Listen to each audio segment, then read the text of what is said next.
నమస్తే అండి, నా పేరు Lavanya. Welcome back to Bhimavaram special kitchen.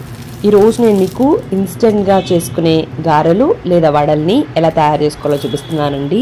ఇవి 10 నిమిషాల్లో తయారు చేసుకోవచ్చు. పిల్లలకి స్నాక్ లాగా కానీ బ్రేక్ఫాస్ట్ లాగా కానీ ఎప్పుడైనా కూడా పెట్టొచ్చండి. ఒక్కసారి ట్రై చేయండి, చాలా చాలా రుచిగా ఉంటుంది. మరి ప్రాసెస్ ఏంటో చూద్దామా. ఒక బౌల్లోకి 3 కప్పుల దాకా కూడా మరమరాలని వేసుకోండి. 3 కప్పులు అంటే క్వాంటిటీ ఎక్కువైపోతుంది అనుకోకండి. ఇక్కడ నేను తీసుకున్న క్వాంటిటీ 15 వరకు వస్తాయి. ఇప్పుడు ఇవి ములిగేంత వరకు కూడా ఒక 2-3 గ్లాసుల దాకా కూడా నీళ్ళని పోసుకుని జస్ట్ 1 నిమిషం పాటు ఈ మరమరాల్ని అలా నీటిలో ఉండనివ్వండి. 1 నిమిషం అయిన తర్వాత ఈ మరమరాలు నీళ్ళని పీల్చుకుంటాయి కదా, ఆ నీళ్ళని పిండేసి మరొక బౌల్లోకి వేసేసుకోండి. ఇదే విధంగా అన్ని మరమరాలను కూడా పిండేసుకుని ఇలా వేసేసుకోండి. ఇక్కడ నేను కలుపుకోవడానికి వీలుగా ఉంటుందని పెద్ద బౌల్లోకి ఇలా నీళ్లు పిండేసుకున్న మరమరాలని వేసుకున్నాను. ఇప్పుడు దీంట్లోకి ఒక అరకప్పు దాకా కూడా బియ్యం పిండి, అలానే ఒక అరకప్పు దాకా కూడా పెరుగును వేసుకోండి.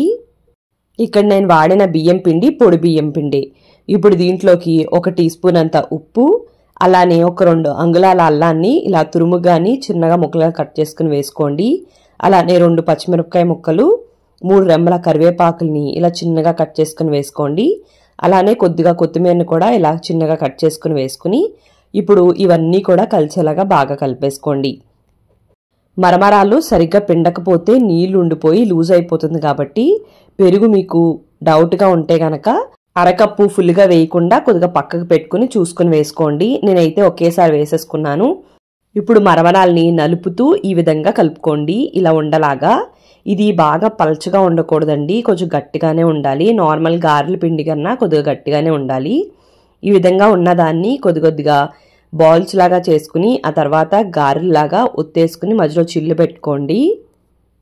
లేదంటే వీటిని కొద్దిగా ఫ్లాట్గా చేసుకుని కట్టెట్ లాగా కూడా ఫ్రై చేసుకోవచ్చు. ఈ విధంగా అన్నిటిని కూడా రెడీ చేసుకుని పక్కకు పెట్టుకోండి.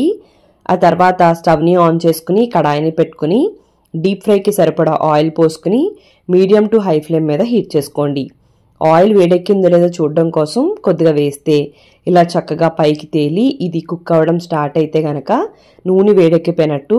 అప్పుడు నూనెని మీడియం ఫ్లేమ్లో పెట్టుకుని మనం రెడీ చేసి పెట్టుకున్నవన్నీ కూడా వేసేసుకుని కడాయిలోకి ఎన్నైతే సరిపోతాయో అన్నీ వీటిని మధ్య మధ్యలో అటు ఇటు తిప్పుతూ మంచి గోల్డెన్ కలర్ వచ్చేంత వరకు కూడా వేయించుకోండి.